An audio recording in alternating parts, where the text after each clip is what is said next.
মুগ পাকুয়ান পিঠা। এই পিঠাটার সাথে সব অঞ্চলের মানুষই কম বেশি পরিচিত। আমাদের বরিশাল অঞ্চলেও এই পিঠাটা বেশ জনপ্রিয়। অতিথি আপ্যায়ন বা নতুন জামাইকে আপ্যায়ন করার ক্ষেত্রে এই পিঠাটা সবসময় তৈরি করা হয়। আমি যেভাবে মুগ পাকুয়ান পিঠা তৈরি করি সেই রেসিপিটা আজ আপনাদের সাথে শেয়ার করছি। আমি এখানে 1 কাপ মুগ ডাল টেলে নিয়ে আধা ঘন্টা ভিজিয়ে রেখে ধুয়ে নিয়েছি। এখন চুলায় একটা প্রেসার কুকার বসিয়ে দিয়ে দিচ্ছি মুগ ডাল, এর সাথে দিচ্ছি 2 কাপ পানি, এরপর দিচ্ছি 4 পিস পেঁপে। এখন প্রেসার কুকারে ঢাকনা লাগিয়ে আমি 2-3টা ছিটি দিয়ে মুগ ডালটা সিদ্ধ করে নিয়েছি।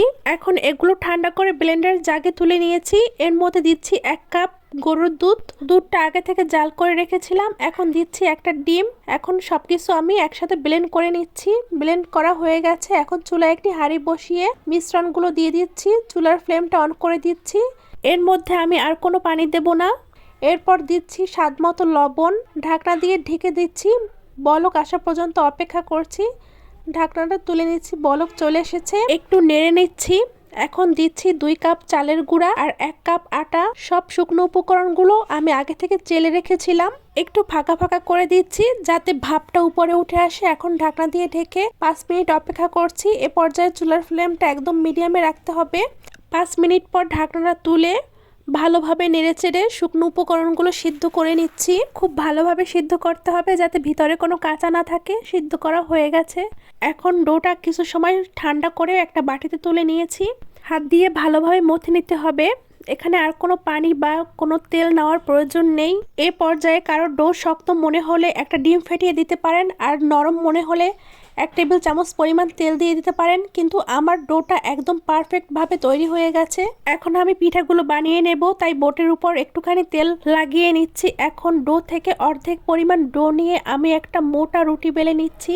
আপনাদের দেখানোর সুবিধার্থে এখন আমি একটা স্টিলের গ্লাস দিয়ে রুটিটার অর্ধেকে গোল শেপ দিয়ে 2টি লিচি কেটে নিচ্ছি। বাকি অর্ধেক আমি 2 ইঞ্চি গ্যাপ রেখে 2টা ভাগে ভাগ করে নিচ্ছি। এই 2টা ভাগ থেকে আমি বরফির আকারে লেচি কেটে নিচ্ছি।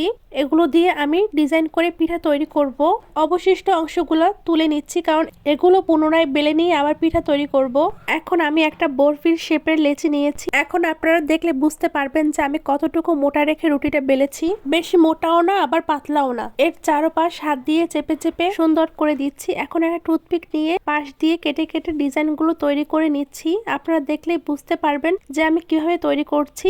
এখন মাঝখান দিয়ে পাতার মতো শেপ দিয়ে দাগ কেটে ডিজাইন করে নিচ্ছি। এই ডিজাইনটা আপনারা শলা দিয়েও করতে পারেন। খুব সহজভাবে করা যায়। আমার একটা পিঠা তৈরি করা হয়ে গেছে। এখন আমি গোল শেপের আরেকটা লেচি নিয়েছি। এর মধ্যে আমি চামচ দিয়ে দাগ কেটে নিচ্ছি। দেখুন আমি কিভাবে ডিজাইনটা তৈরি করছি। এরপর আমি হাত দিয়ে চারপাশ ঘুরিয়ে ঘুরিয়ে সুন্দর পাতার মতো শেপ দিয়ে ডিজাইন করে নিচ্ছি। আপনারা দেখলেই বুঝতে পারবেন। এখন এই পাতাগুলোর উপরে আবার চামচ দিয়ে দাগ কেটে দিচ্ছি। একটা বড় সাইজের নজেল দিয়ে ভিতরে একটা গোল ডিজাইন করে দিলাম। এভাবে আমি সবগুলো পিঠা তৈরি করে নিয়েছি। এখন আমি পিঠাগুলো ভাজতে চলে যাচ্ছি। চুলায় একটি প্যান বসিয়ে পরিমাণ মতো তেল দিয়ে গরম করে নিয়েছি। এখন আমি একে একে পিঠাগুলো দিয়ে দিচ্ছি। পিঠাগুলো এদিকে ভাজা হতে থাকুক, আর ওদিকে আমি পিঠার জন্য শিরাটা তৈরি করে নিচ্ছি। চুলায় একটি কড়াই বসিয়ে দিয়েছি 1 কাপ চিনি ও হাফ কাপ পানি। এখন জাল দিয়ে বলক তুলে শিরাটা তৈরি করে নিচ্ছি। আমাদের এখানে একটু ঘন শিরার প্রয়োজন, তাই কিছু সময় ধরে জাল করে নিচ্ছি। শিরাটা তৈরি হয়ে গেছে। এ পর্যায়ে দিয়ে দিচ্ছি লেবুর রস। এখন চুলার ফ্লেম অফ করে রেখে দিচ্ছি। পিঠাগুলোর এক পাশ শক্ত হয়ে গেছে। এখন অপর পাশে উল্টে দিচ্ছি। মিডিয়াম লো আছে পিঠাগুলো ভেজে নিতে হবে। পিঠাগুলো যেহেতু একটু মোটা, তাই সময় নিয়ে ভাজতে হবে যাতে ভিতরে কোনো অংশ কাঁচা না থাকে, ভালোভাবে ভাজা হয়ে যায়। এভাবে এপাশ ওপাশ করে 7 থেকে 8 মিনিট পিঠাগুলো ভেজে নিতে হবে।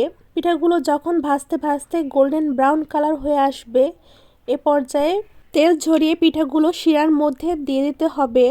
শিরার মধ্যে 3 থেকে 4 মিনিট ভিজিয়ে রেখে পিঠাগুলো এপাশ ওপাশ করে দিতে হবে যাতে পিঠাগুলো ভালোভাবে শিরা স্যুপ করে নেয়। এখন শিরা থেকে পিঠাগুলো তুলে নিচ্ছি। এভাবে আমি সবগুলো পিঠা তৈরি করে নিয়েছি। পিঠাগুলো দেখতে যেমন সুন্দর হয়েছে, খেতেও মাশাআল্লাহ খুবই মজার হয়েছে। রেসিপিটা ভালো লাগলে ফ্রেন্ডস অ্যান্ড ফ্যামিলির সাথে শেয়ার করবেন। পেজটি ফলো দিয়ে পাশে থাকবেন। সবাই ভালো থাকবেন, সুস্থ থাকবেন। আল্লাহ হাফেজ।